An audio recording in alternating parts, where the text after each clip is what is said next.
بسم اللہ الرحمن الرحیم الحمد للہ رب العالمین والصلاة والسلام علی سید الانبیاء والمرسلین سیدنا و نبینا و مولانا محمد النبی الامی الامین وعلی آلہ و اصحابہ و اتباعہ ومن تبعہم بإحسان الی یوم الدین اشہد ان لا الہ الا اللہ وحدہ لا شریک لہ واشہد ان سیدنا و مولانا محمد عبدہ ورسولہ صلی اللہ تبارک و تعالی علیہ وعلی آلہ واصحابہ وبارک وسلم تسلیما کثیرا کثیرا۔ میرے عزیزوں اور بھائیوں،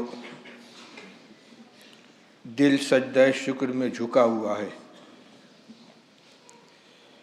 کہ اللہ جل شانہ نے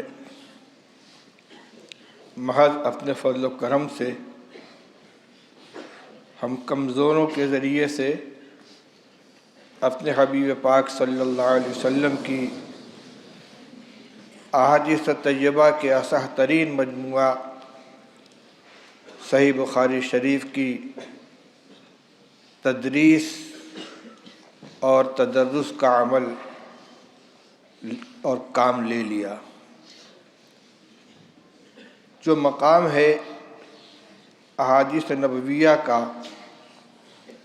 اور اسلاف کے یہاں جو اس کا اہتمام تھا، حقیقت یہ ہے کہ ہم اس کے سویں کیا ہزارویں حصے کا بھی احساس نہیں رکھتے۔ حضرت امام مالک رحمۃ اللہ علیہ کے استاد ربیعۃ الرائے یا خود امام مالک رحمۃ اللہ علیہ کا واقعہ ہے کہ وہ حدیث پاک کا درس دے رہے تھے اور درس کے دوران بار بار وہ چونک سے جاتے تھے جیسے کوئی تکلیف ہو، لیکن درس منقطع نہیں کیا۔ درس سے فارغ ہونے کے بعد عمامہ کھولا تو اس میں بچھو تھا جو بار بار ڈنک مارتا تھا، اور جب وہ ڈنک مارتا تو ظاہر بات ہے کہ بچھو کے ڈنک مارنے کی تکلیف کتنی ہوتی ہے، لیکن انہوں نے درس کو منقطع نہیں کیا اور اسی ادب کے ساتھ بیٹھے رہے۔ جب فارغ ہو گئے تب انہوں نے اپنا عمامہ کھولا۔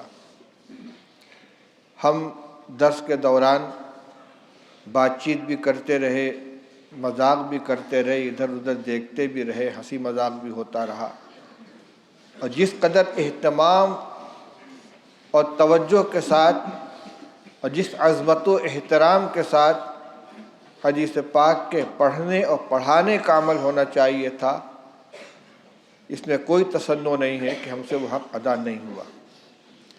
اللہ تعالیٰ اس جرم عظیم کو معاف فرمائے اور ہماری اس بدعملی کی وجہ سے حدیث پاک کی برکتوں سے ہمیں محروم نہ فرمائے۔ میرے عزیزو، اللہ نے بہت بڑا انعام فرمایا آپ کے اوپر۔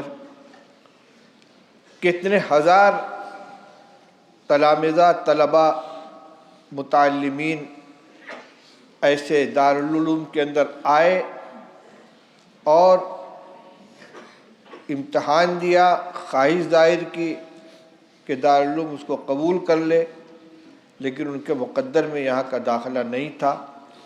روتے ہوئے واپس گئے اور دارالعلوم میں ان کی تکمیل نہیں ہو سکی۔ اللہ نے آپ کو اپنے فضل سے نوازا اور دارالعلوم کے آپ کو قبول کیا، اور یہاں حسب توفیق کسی کو ابتدا سے، کسی کو درمیان سے، کسی کو آخری سال میں داخل ہو کر تکمیل کی نعمت سے اللہ تعالیٰ نے سرفراز فرمایا۔ اس نعمت کی قدر یہاں سے جانے کے بعد ہوگی، ابھی نہیں۔ جب اس کے در و دیوار سے آپ جدا ہوں گے، اپنے اساتذہ سے علیحدہ ہوں گے اور امتحان گاہ عمل کے اندر پہنچیں گے، اس وقت آپ کو احساس ہوگا کہ یہاں کا جو وقت گزرا ہے وہ کتنا قیمتی تھا اور ہم نے اس کی کتنی قدر کی یا کتنی ناقدری کی۔ بہرحال تعلیم کا ایک رسمی مرحلہ دور حدیث کے اوپر پورا ہو جاتا ہے۔ آگے کچھ وہ ہوں گے کہ جو تکمیلات میں اپنے نمبرات کے اعتبار سے درجہ بدرجہ داخل ہوں گے، اور کچھ وہ ہوں گے بلکہ اکثریت ان کی ہوگی کہ جا کر کام میں لگیں گے۔ یہ جو تکمیل کہلاتی ہے حقیقت میں یہ آغاز ہے۔ پڑھائی تو اب شروع ہوگی آپ کی، اپنے پیر پہ چلنا اور جو محنت آپ کے اوپر اساتذہ نے کی ہے یا ان کی سرپرستی میں آپ نے خود کی ہے، اس کے ثمرات اب ظاہر ہوں گے۔ یہاں تو انگلی پکڑ کر چلنا سکھایا گیا ہے، اب بغیر انگلی پکڑے ہوئے خود سے آپ کو چلنا ہے۔ تو کوئی بھی چیز سیکھی جاتی ہے، کوئی سائیکل چلانا سیکھتا ہے تو کچھ دور تک اس کے ساتھ پیچھے سے تھام کے چلتے ہیں، پھر وہ چلتا ہے، کہیں ٹھوکر کھاتا ہے، گرتا ہے، اٹھتا ہے، چلتا ہے، اس کے بعد وہ چلانے لگتا ہے۔ تیرنے کے لیے سیکھنے کے لیے جاتے ہیں، ڈبکی لگاتے ہیں، پانی پیتے ہیں، غوطہ کھاتے ہیں، ایک مرحلہ وہ آتا ہے کہ استاذ کہتا اب تم تیر لو گے، تو اب تیرنا شروع ہوگا۔ ابھی تک تو قدم قدم پر آپ کے اساتذہ آپ کی رہنمائی کرتے رہے، ایک نصاب کی آپ نے تکمیل کر لی، لیکن حقیقت میں اپنی اس صلاحیت سے کام لینا خود مطالعہ اور تیاری کے سلسلے میں اور قوم تک اس امانت کو پہنچانے کے سلسلے میں آپ کو خود کرنا ہے۔ لیکن اس کا یہ مطلب نہیں ہے کہ آپ اساتذہ سے بے نیاز ہو گئے یا اپنے مادر علمی سے آپ لا تعلق ہو گئے۔ اگر کسی نے یہ سمجھ لیا کہ ہم فاضل ہو گئے یا فارغ ہو گئے تو بہت بڑی بھول ہے۔ ہمارے تمام بڑے ہمیشہ اس بات کی تاکید کرتے رہے ہیں کہ فارغ ہو جانے کے بعد اپنے کو اپنے مادر علمی سے اور اپنے اساتذہ سے اور بڑوں سے مربوط رکھیں، اس میں حفاظت ہے۔ میں نے کسی موقع پر نقل کیا تھا، حضرت مولانا عبدالحلیم صاحب رحمۃ اللہ علیہ دارالعلوم دیوبند کے شورا کے ممبر تھے، حضرت مولانا شاہ وسیع اللہ صاحب اور حضرت مولانا محمد زکریا صاحب کے خلیفہ تھے، مدرسہ ریاض العلوم گرینی کے بانی اور محتمم، بڑے اکابر میں سے تھے۔ ایک مرتبہ بنارس میں جامعہ اسلامیہ میں تشریف لائے، ہم نے اساتذہ کو اکٹھا کیا اور درخواست کی کہ حضرت کچھ نصیحت فرما دیجیے۔ انہوں نے صرف ایک نصیحت کی تھی کہ بھائی علماء کرام کبھی اپنے آپ کو مستقل مت سمجھنا، ہمیشہ کسی بڑے سے اپنے کو اپنے جوڑے رکھنا، چاہے کسی ایک کو مرکز بنا کر یا مختلف اساتذہ کرام سے۔ جس دن اپنے کو مستقل سمجھ لو گے تو تمہاری مثال اس بکری کی ہوگی جو ریوڑ سے کٹ کر الگ ہو جائے اور بھیڑیا اس کا شکار کر لے۔ ید اللہ علی الجماعہ، جماعت سے جڑے رہو، علماء کی جماعت سے، اساتذہ کی جماعت سے اپنے آپ کو فکری اعتبار سے استفادے کے لائن سے جوڑ کے رکھو۔ دوسری بات اس سلسلے میں یہ ہے کہ علماء کو وارثین انبیاء قرار دیا گیا ہے، اور انبیاء علیہم الصلاۃ والسلام کے وراثت میں صرف علم ہی نہیں ہے بلکہ تعلیم کتاب، تعلیم حکمت اور تلاوت آیات اور تزکیہ، جو نبی کریم صلی اللہ علیہ وسلم کے 4 کام تھے، ان کو حاصل کیا ہے آپ سے۔ ہمیں سب سے پہلے جہاں علم کی ترقی اور اس کے بقا کی فکر کرنی ہے، اپنے اخلاق اور اپنے اعمال پر بھی نظر ڈالنی ہے کہ ہم بھی تزکیہ کے محتاج ہیں۔ ہمارا تزکیہ نہیں ہوا ہے ابھی، ہمیں تو معلومات حاصل ہوئی ہیں، ہم نے تکبر کی برائی جانی ہے اور تواضع کی خوبی کو جانا ہے، قناعت اور توکل کی خوبی کو جانا ہے، اور حرص اور طمع کی برائی کو پڑھا ہے۔ لیکن ہمارے اندر تواضع ہے کہ نہیں ہے؟ ہمارے اندر توکل و قناعت ہے کہ نہیں ہے، ابھی اس کا جائزہ لینے کی اور اس دولت کو اپنے اندر پیدا کرنے کی ضرورت ہے۔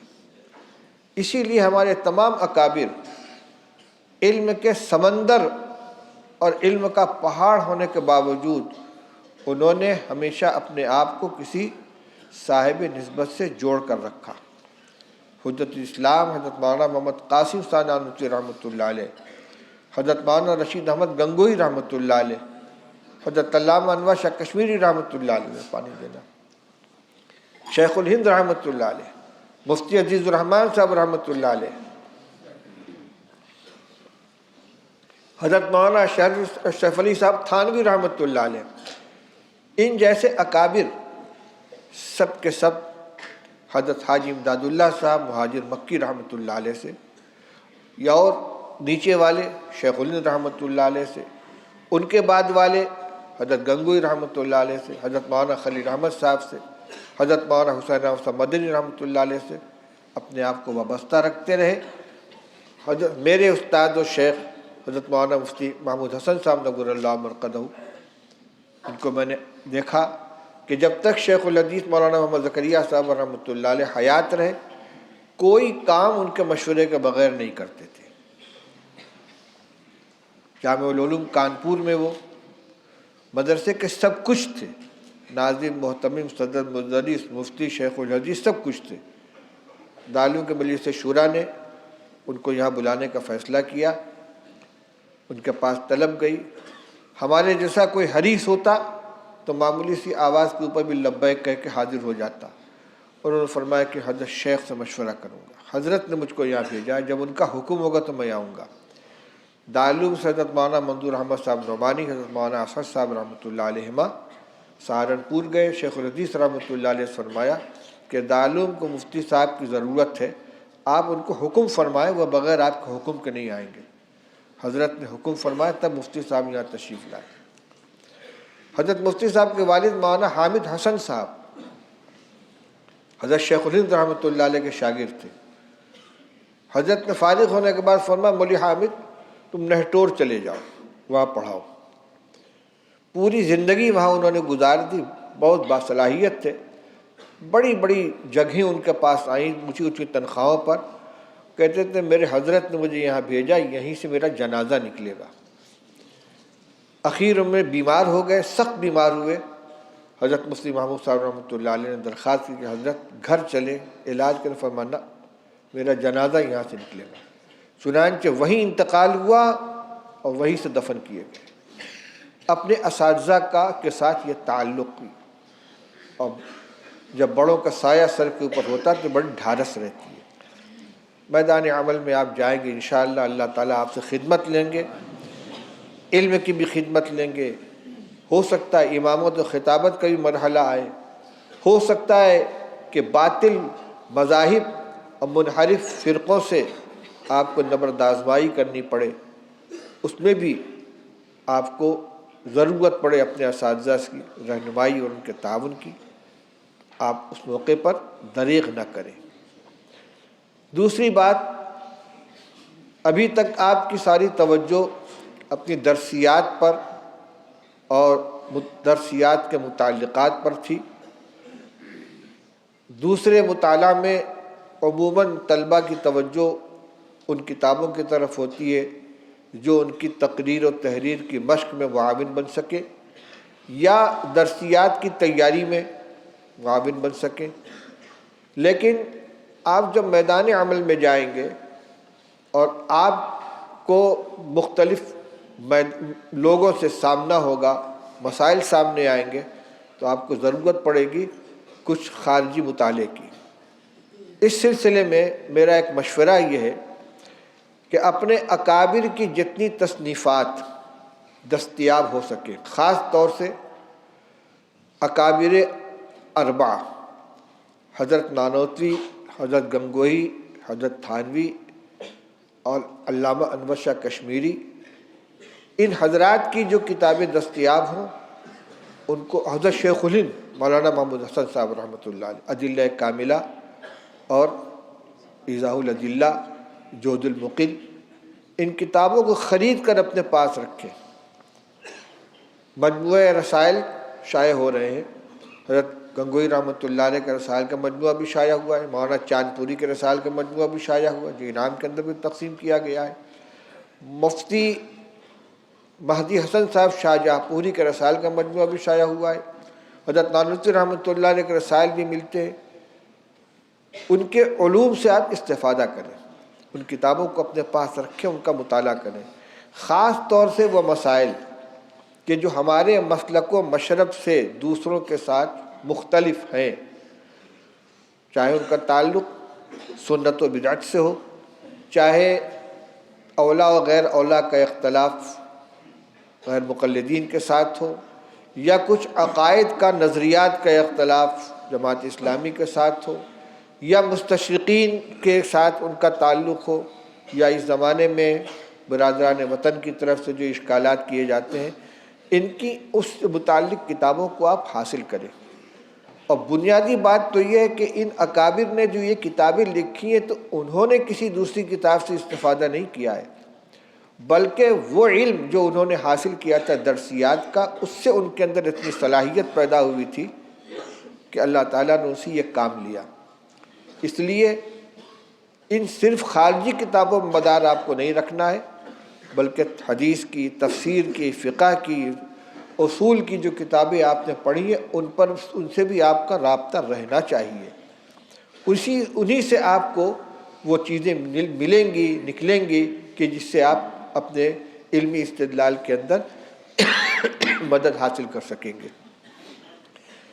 ایک بات یہ کہ عوام خود اپنے طور پر کتنے بھی بدعمل ہوں، لیکن اپنے علماء کو وہ کچھ اور شکل میں دیکھنا چاہتے ہیں۔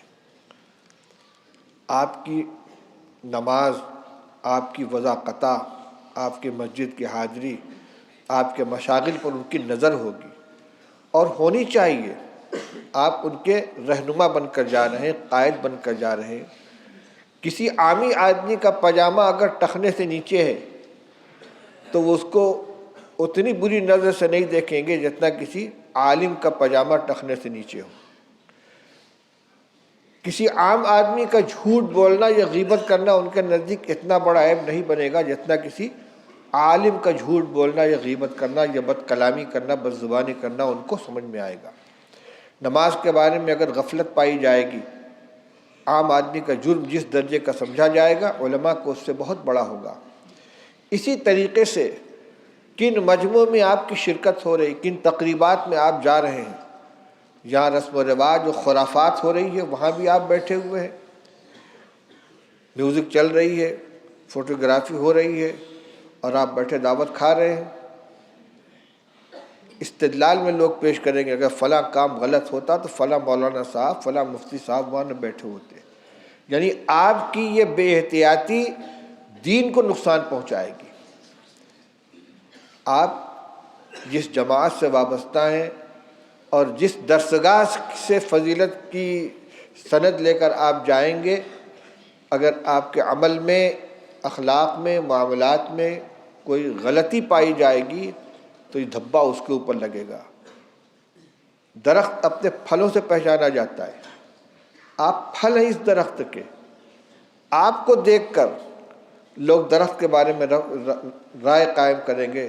کیا کرتے ہیں وہاں کے اساتذہ، کیا سکھایا جاتا ہے دارالعلوم کے اندر، ایسے ہی فضلہ تیار ہوتے ہیں وہاں پہ۔ اس لیے اپنے اساتذہ اور اپنے ادارے کی بدنامی کا ذریعہ نہ بنے۔ اور حقیقت تو یہ کہ اللہ کے سامنے جواب دہی اگر ہمارے سامنے ہے، اپنی ذمہ داری کا احساس ہے، تو پھر کسی یاد دہانی کی ضرورت نہیں پڑے گی، خود آپ کے اندر اس کا احساس پیدا ہوگا۔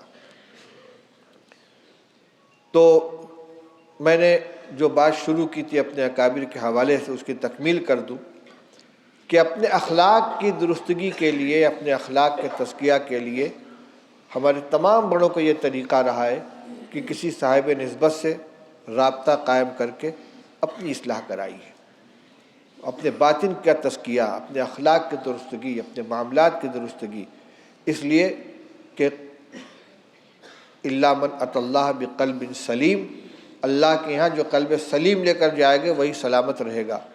اس قلب کو سلامتی والا قلب بنانا ہے۔ کتنے اخلاق رذیلہ ہمارے ساتھ لگے ہوئے ہیں جن کا ہم کو احساس بھی نہیں ہے۔ میں نے حضرت اپنے یہاں سے جانے کے وقت اپنے حضرت سے پوچھا تھا کہ حضرت کچھ مختصر سی نصیحت فرما دیجیے گا۔ فرمایا بیٹے 2 باتوں کا خیال رکھنا، حب جاہ اور حب مال سے بچنے کی کوشش کرنا۔ یہ 2 بہت بڑے فتنے ہیں، اور یہ بات حضرت نے اپنی طرف سے نہیں کہی ہے، آپ نے حدیث پڑھی ہے، ما ذئبان جائعان ارسلا فی غنم بافسد لها من حب الرجل لمالہ ولشرفہ علی دینہ او لدینہ او کما قال صلی اللہ علیہ وسلم۔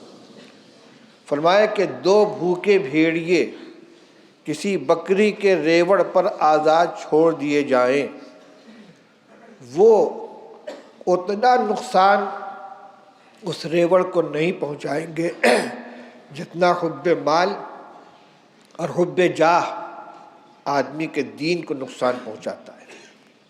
غور کیجئے، 2 بھوکے بھیڑیے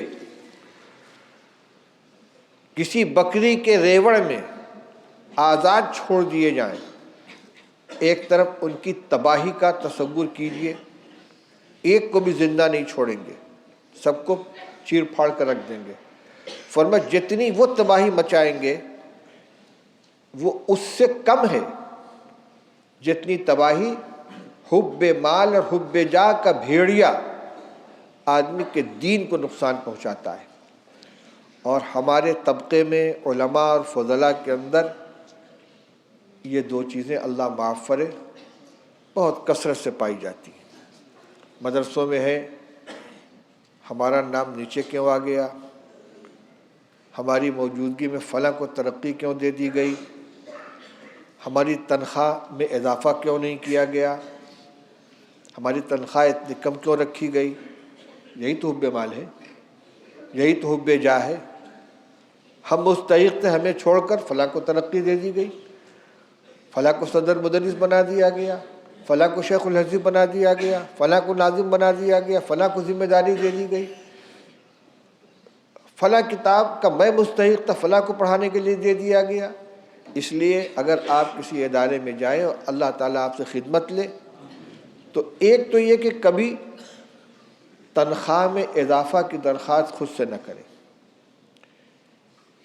مخصوص کتاب کے لیے ضد نہ کریں، خواہش ظاہر کر دیں کہ میرا جی چاہتا ہے کہ مجھے فلاں کتاب مل جائے تاکہ میں بھی پڑھاؤں، لیکن اس طرح نہیں کہ اگر وہ کسی دوسرے کو ملے تو آپ کے دل میں اس سے کینہ پیدا ہو یا حسد پیدا ہو، آپ اس کو اپنا حق سمجھیں۔ حب مال اور حب جاہ، یہ 2 چیزیں اگر دل سے نکل جائیں تو ترقی کے راستے کھلے ہوئے ہیں، اللہ تعالیٰ عزت عطا فرمائیں گے۔ اور خود سے جو عزت کا طلبگار ہوگا کہ مجھے عزت دی جائے تو جو معاملہ اس کا ہے، انا لا نولی امرنا ھذا من ارادہ، حضور نے فرمایا کہ جو امانت کا طلبگار ہوتا ہے ہم اس کو امیر نہیں بناتے، تو جو بڑائی کا طلبگار ہوتا ہے اسے اللہ تعالیٰ بڑائی عطا نہیں فرماتے۔ من تواضع للہ رفعہ اللہ ومن تجبر وضعہ اللہ، جو تکبر اختیار کرتا ہے اللہ تعالیٰ اسے پست کر دیتے۔ یہی تو بڑائی ہے، اپنے کو بڑا سمجھنا، میں تو اس مرتبے کا کہ لائق تھا مجھے نیچا کر دیا گیا۔ اس لیے ان چیزوں کا خیال رکھیں، اور جو کچھ پڑھا ہے یہ آپ کے پاس امانت ہے۔ ہماری جب بخاری شریف ختم ہوئی تھی تو حضرت مولانا فخر الدین صاحب رحمۃ اللہ علیہ بہت بیمار رہتے تھے، بہت مختصر انہوں نے نصیحت کی تھی۔ اس میں انہوں نے ایک بات تو یہ کہی تھی کہ اللہ کا شکر ہے کہ اس بیمار اور کمزور بندے سے اللہ تعالیٰ نے اس کتاب کی تکمیل کرا دی۔ اس کے بعد فرمایا تھا کہ میرے عزیزو، یہ کتاب تمہارے اوپر اللہ کی حجت ہے، اللہ کی حجت ہے۔ تمہارے سامنے احادیث صحیحہ کا ایک عظیم ذخیرہ آ گیا، تم نے پڑھ لیا، اس کی تشریح جان لی، اللہ کے رسول صلی اللہ علیہ وسلم کا پیغام تم پر پہنچ گیا۔ یہ نہیں کہہ سکتے کہ مجھے معلوم نہیں تھا، میں جانتا نہیں تھا، جان چکے۔ اب جان بوجھ کر اس کی خلاف ورزی کرو گے تو پکڑ ہوگی، حجت قائم ہو چکی ہے۔ ہاں یہ ضرور ہے کہ کچھ چیزیں وہ ہیں کہ جو فرائض میں سے ہیں، ان میں کوئی اختلاف نہیں ہے، کچھ وہ ہیں جو محرمات میں سے ہیں، ان کے اندر کوئی اختلاف نہیں ہے، کچھ فضائل کی چیزیں ہیں ان کے اندر بھی کوئی اختلاف نہیں ہے۔ جو چیزیں ایسی ہیں کہ جن میں اولا غیر اولا کا اختلاف ہے اور مختلف روایات ہیں، ان میں کسی ایک پر عمل کرنے والا بھی تارک عمل نہیں کہلائے گا۔ مثلا آمین بالجہر، آمین بالسر، دونوں رسول اللہ صلی اللہ علیہ وسلم سے ثابت ہے۔ لہذا اگر کوئی بالسر آمین کہتا ہے تو وہ آمین بالجہر کا مخالف نہیں کہلائے گا، وہ تارک سنت نہیں ہے۔ اسی طریقے سے دلائل کی روشنی میں کسی بھی مسئلے میں اگر کسی نے ایک حدیث کو اختیار کیا کسی امام نے اور اس کے متبعین اس پر عمل کر رہے تو وہ بھی حدیث پہ عمل کر رہے ہیں۔ حضرت مولانا شاہ عبد العزیز صاحب رحمۃ اللہ علیہ جو ہماری سند کے سب سے اوپر حضرت شاہ ولی اللہ صاحب کے نیچے ہیں، ان کو معلوم ہوا کہ ان کے بھتیجے مولانا اسماعیل شہید رحمۃ اللہ علیہ نے رفع یدین شروع کر دیا ہے، تو انہوں نے اپنے چھوٹے بھائی مولانا عبد القادر صاحب فرمایا، میاں عبد القادر سنا اسماعیل رفع یدین کرتے ہیں، ذرا پوچھو کیا معاملہ ہے۔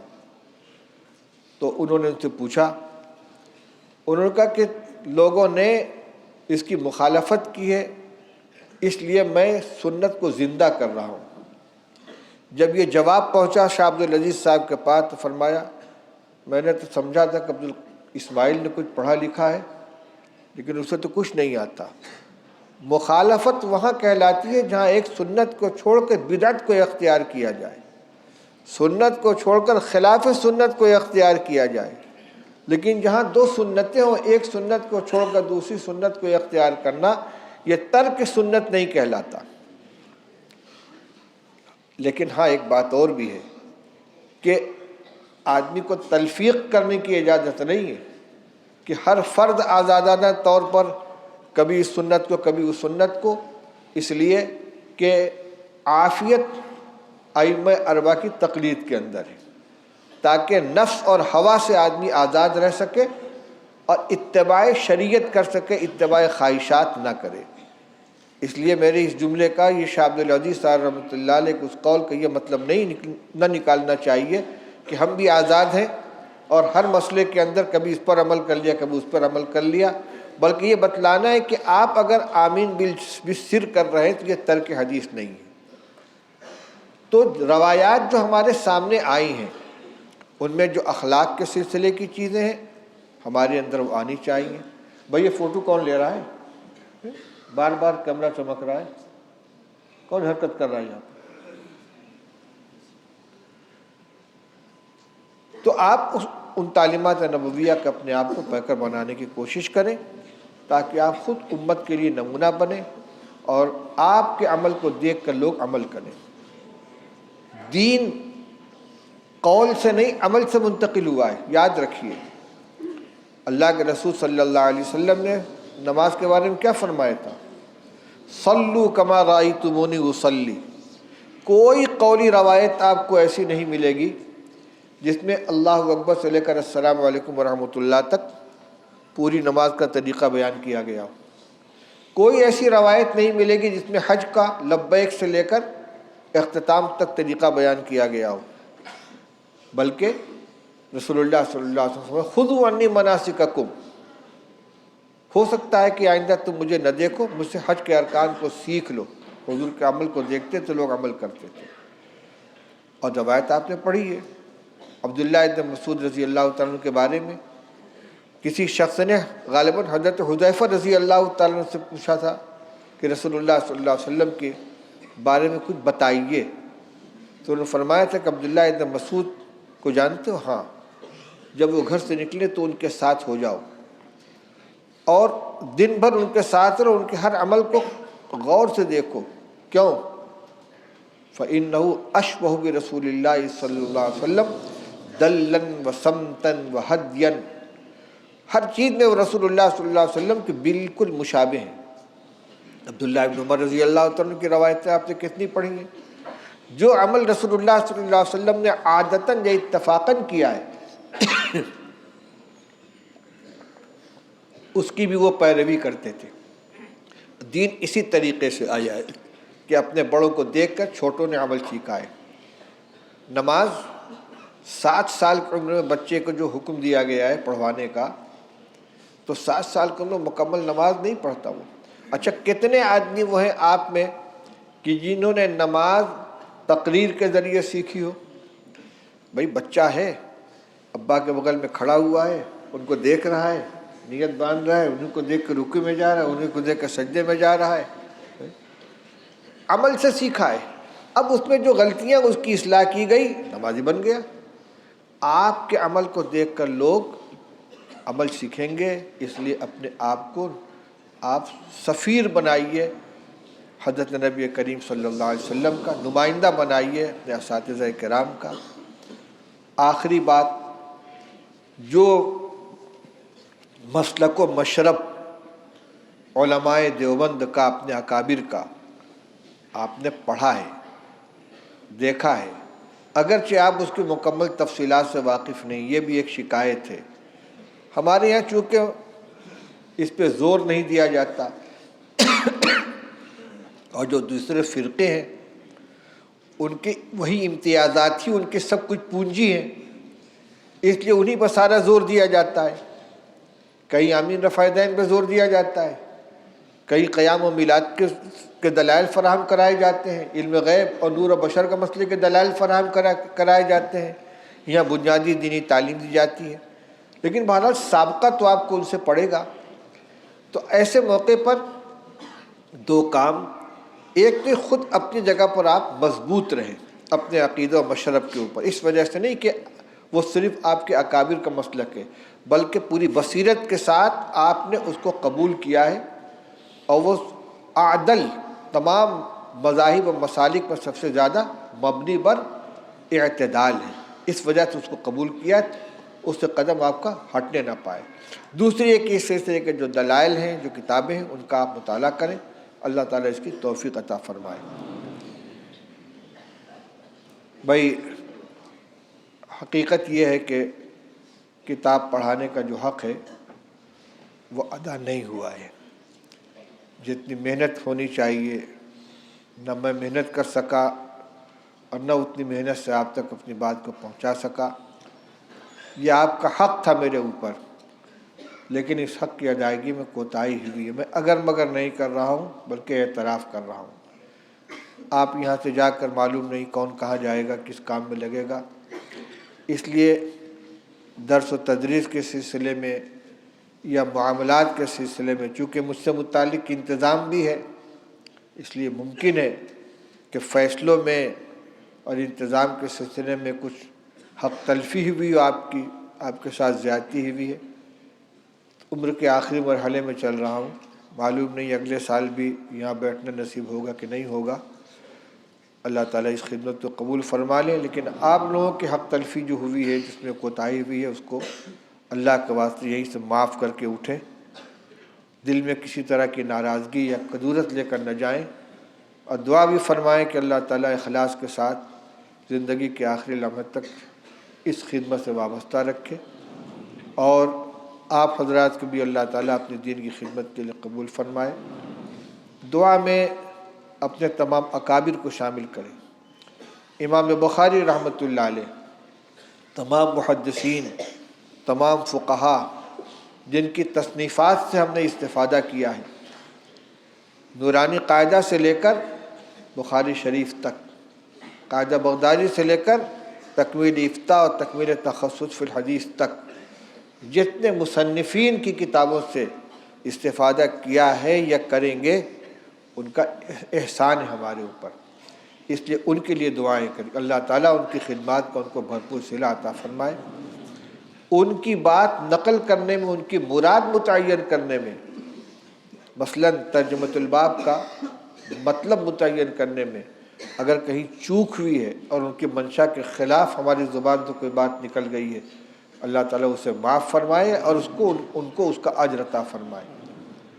اسی طرح جتنے اساتذہ سے بھی ہم نے علم حاصل کیا ہے ابتدا سے لے کر اب تک، چاہے وہ موجود ہوں چاہے مرحوم ہو چکے ہوں، ان کے لیے دعا کریں کہ اللہ تعالیٰ ان کی خدمات کو ان کو صلہ عطا فرمائے، جو دنیا سے جا چکے ان کے مغفرت فرمائے، جو زندہ رہیں گے ان کو عمروں میں برکت عطا فرمائے۔